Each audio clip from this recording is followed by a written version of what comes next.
મારું નામ હરેશભાઈ ગોંડલિયા.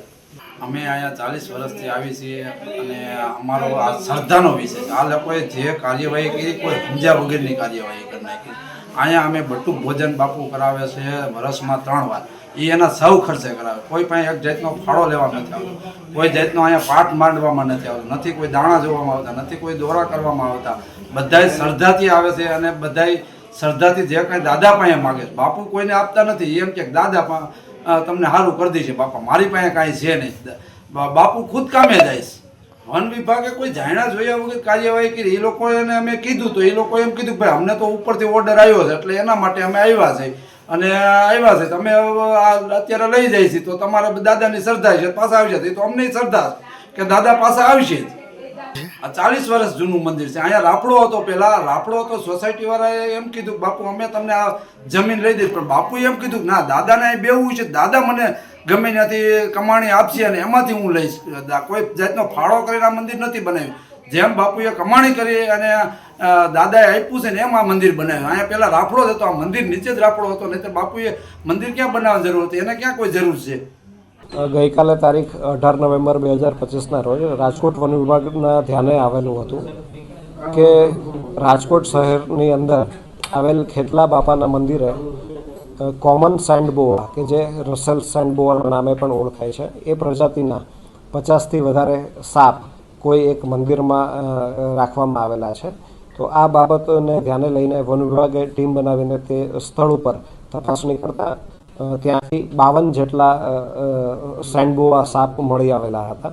આ સેન્ડબોઆ કે જે સ્થાનિક ભાષામાં ભંફોડી તરીકે ઓળખવામાં આવે છે અને આ સાપ એ વાઇલ્ડલાઇફ પ્રોટેક્શન એક્ટ 1972 હેઠળ શેડ્યુલ 2માં સંરક્ષિત છે. એને કાયદાકીય સંરક્ષણ મળેલું હોવાથી તેને કોઈ બંધક સ્થિતિમાં રાખી શકાતા નથી હોતા.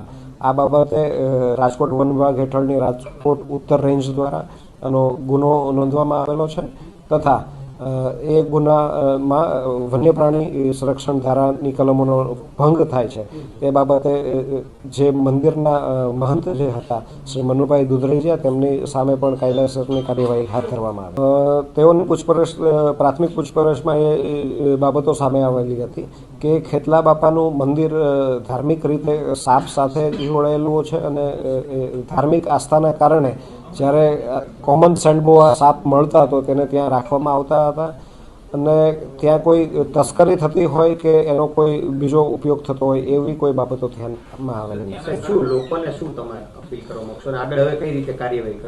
ખાસ કરીને હું એ કહેવા માગીશ કે વન્ય પ્રાણી સંરક્ષણ ધારા હેઠળ કોઈ પણ વાઇલ્ડ લાઈફને આ રીતે પકડીને રાખવી કે તેને એનું ઉત્પીડન કરવું એને ગુના છે અને એ નિયમોની વિરુદ્ધ છે.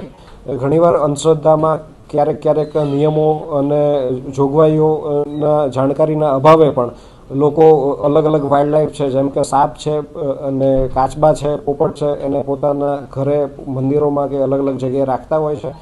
તો આવું રાખીને કાયદાકીય જે ગૂંચવણમાં ન પડતા તેઓ વન વિભાગને સહકાર આપે અને આવી કોઈ બાબત ધ્યાનમાં આવે તો એ પણ વન વિભાગના ધ્યાને મૂકે એવી મારી અપીલ છે. ચોક્કસથી અમને અલગ અલગ જગ્યાએથી જે માહિતી મળી રહી છે અલગ અલગ પ્રાણીઓની વખતો વખત જ્યારે પણ માહિતી મળે છે ત્યારે એ બાબતની સ્થળ તપાસ કરીને વન્યજીવનું સંરક્ષણ સર્વોચ્ચ રીતે થાય એ પ્રાયોરિટી સાથે વન વિભાગ કાર્ય કરે છે.